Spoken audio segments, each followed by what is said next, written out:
नमस्कार है उन भगवान गौतम बुद्ध को जिन्होंने आज से कुछ 2600 वर्ष पूर्व धर्म चक्र का प्रवर्तन किया।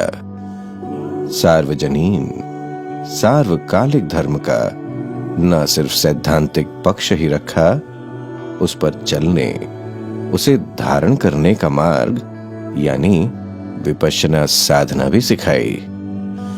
भगवान के काल में गृहत्यागी भिक्षुओं के साथ साथ भिक्षुणी, उपासक और उपासिकाएं भी भगवान के बताए मार्ग पर चलकर अपना मंगल साध लेते थे। बुद्धत्व प्राप्ति के 5वें वर्ष के बाद भगवान ने भविष्यवाणी की कि उनके द्वारा सिखाया जा रहा धर्म 500 वर्षों तक अपनी शुद्धता कायम रखता हुआ मार्ग और फल की प्राप्ति में सहायक रहेगा।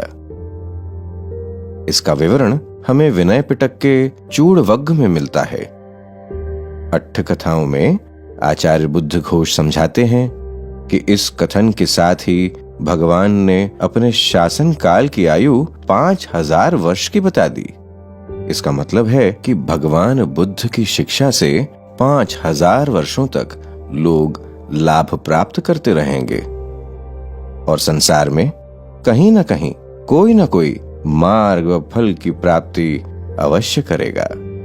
इन 5000 वर्षों में से पहले 2500 वर्षों में क्रमशः धर्म के पालन में शुद्धता कायम रखने में कठिनाइयां आएंगी और शुद्ध धर्म का पालन बहुत थोड़े से ही लोगों के बीच सीमित रह जाएगा।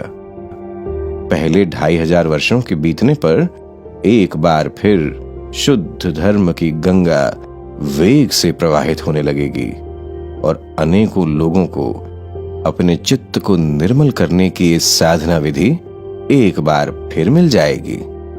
धीरे धीरे एक बार फिर शुद्ध धर्म को कायम रखने में कठिनाइयां आएंगी और समय के साथ साथ शुद्ध धर्म का ये मार्ग थोड़े से लोगों के बीच अपना काम करता हुआ अंत में लुप्त हो जाएगा।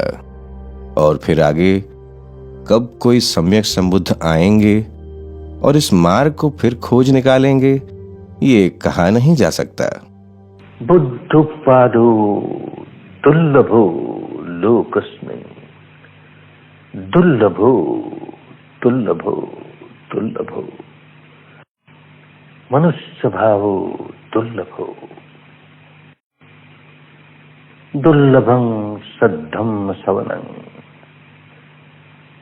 दुर्लभा श्रद्धा संपत्ति, पब्बचित भावो दुर्लभो। भगवान द्वारा सिखाया गया ये धर्म सुरक्षित रखने के लिए उन 5 ऐसी बातों का विवरण मिलता है जिससे लोगों के मन में गहरी श्रद्धा जागे। पहला, कोई मार्ग और फल प्राप्त आर्यजन जिसके शुद्ध आचरण को देखकर लोगों के मन में भी अपने चित्त को निर्मल करने की प्रेरणा जागे। दूसरा, पटिपत्ति, लोगों को अपने चित्त को संयमित कर उसे निर्मल करने का प्रयास करते देख भी किसी और के मन में वैसी ही प्रेरणा जाग सकती है। तीसरा, भगवान की वाणी जिसके एक एक शब्द में गहरा धर्म का उपदेश समाया हुआ है, उसे सुनकर भी अनेकों के मन में ये श्रद्धा जाग सकती है कि उन्हें भगवान के सिखाए शील, समाधि और प्रज्ञा वाले आर्य अष्टांगिक मार्ग पर चलकर अपना मंगल साधना है। ऐसे ही धर्म से जुड़े साधना स्थल, विहार, चैत्य, गंभीर साधना में लगे अनुशासित भिक्षु इत्यादि भी बहुत से लोगों को अपने व्यस्त जीवन के बीच भी शुद्ध धर्म से जुड़े रखने को प्रेरित करते हैं।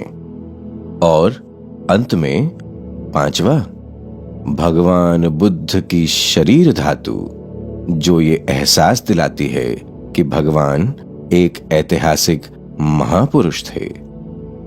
कैसे उन्होंने अपने चित्त को निर्मल कर बोधि प्राप्त कर ली थी। कितनी करुणा के साथ लाखों करोड़ों लोगों को भी वह मार्ग सिखाया जिस पर चलकर उन्होंने अपना मंगल साधा, और कैसे उन लाखों करोड़ों लोगों ने भी भगवान की शिक्षा को अपने जीवन में उतारकर अपना मंगल साध लिया था। यूं बोधि के लक्ष्य की संभावना को देखते हुए भी किसी साधक के मन में तीव्र धर्म संवेग जाग सकता है। इन बातों को ध्यान में रखते हुए भगवान द्वारा सिखाए गए सार्वजनीन सार्वकालिक धर्म की रक्षा हेतु पटिपत्ति, परियत्ति, साधना केंद्र, विहार, चैत्य इत्यादि के साथ साथ भगवान की शरीर धातु को चैत्यों में सम्मान पूर्वक सुरक्षित रखना हर मनुष्य का कर्तव्य है। भगवान के महापरिनिब्बान के पहले जब भगवान के उपट्ठाक आनंद ने भगवान से पूछा, महापरिनिब्बान के बाद कैसे आपके शरीर का सम्मान करेंगे, तो भगवान बुद्ध ने बताया है कि 4 व्यक्तियों का सम्मान इस तरह से करना चाहिए। 4 व्यक्तियों में आते हैं तथागत, प्रत्येक बुद्ध, अरहत और उसके बाद राजा चक्रवर्ती। इनके परिनिर्वाण के बाद इनके शरीर धातु को स्तूप में रखना चाहिए और चौराहे पर रखना चाहिए। बहुत सारे लोग चारों दिशाओं से आएंगे और उसको देख करके कि ये क्या चीज़ है, उन्होंने क्या क्या काम किया संसार में, इन सारी बातों को याद करेगी जनता और उससे प्रेरित होगी अच्छा काम करने के लिए। भगवान ने ये भी कहा कि वहां अगर साधक विपश्यना का अभ्यास कर अपने चित्त को निर्मल करने का काम करे तो वह उसके लिए चिरकाल तक हित कराने वाला कर्म होगा। अवशेष के सामने ध्यान करने से आदमी को अनंत शांति होता है, एक प्रकार का कंपन होता है, एक वाइब्रेशन होता है, बोलते हैं वो सच है। एक समाधि होते है, क्या होता है, मन अत्यंत परिशुद्ध होता है। परिशुद्ध होने से शरीर इतना हल्का होता है, इसलिए जहाँ ये अवशेष होता है वहाँ और भी ज्यादा इसका कंपन होता है। ये अनुभव से होता है। भगवान के महापरिनिब्बान के उपरांत उनके शरीर का अधिकांश भाग छोटे छोटे मोतियों जैसे धातुओं के रूप में प्राप्त हुआ। इनके सबसे छोटे टुकड़े सरसों के दानों बराबर, कुछ चावल के दानों के बराबर और सबसे बड़े भाग मूंग के दानों के बराबर थे।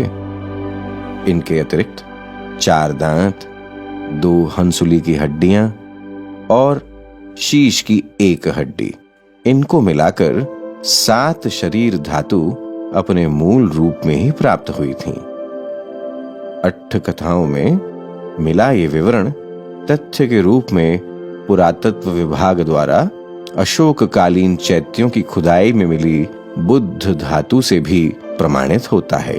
कल तक जो महामानव स्वयं लाखों करोड़ों लोगों को निर्वाण प्राप्ति का मार्ग सिखा रहा था, अब वह परिनिवृत्त हुआ और उनका वह शरीर यूं छोटे छोटे मोतियों जैसे धातुओं में बदल गया, मानो शरीर के अंदर का सारा प्रकाश, सारी स्वच्छता, सारी आभा दाह संस्कार होने पर इन धातुओं में बदल गई।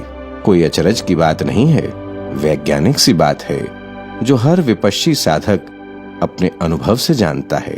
अपन जब शील, समाधि और प्रज्ञा का जीवन जीते हैं तो हमारे मन में जितने डिफाइलमेंट्स हैं वही पहले तो क्लीन होना शुरू होता है।